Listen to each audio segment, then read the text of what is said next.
मैं स्वस्थ हूँ, सुरक्षित हूँ आप लोगों के आशीर्वाद से। बस आप लोग अपना प्यार आशीर्वाद ऐसे ही बनाए रखिए। तब तक के लिए आप सभी को नमस्ते, प्रणाम।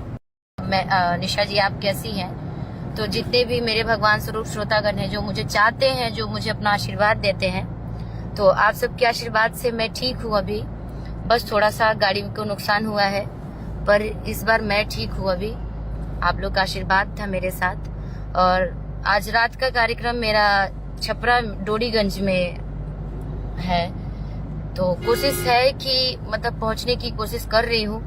और मैं नेपाल बॉर्डर पार कर चुकी हूँ, क्योंकि वहाँ के जितने भी नेपाल के प्रशासन थे, वो सब लोग बहुत ही अच्छे, बहुत साथ दिया लोग। और आकर के इंडिया बॉर्डर तक, नेपाल बॉर्डर तक हमको मतलब इंडिया छोड़ा लो।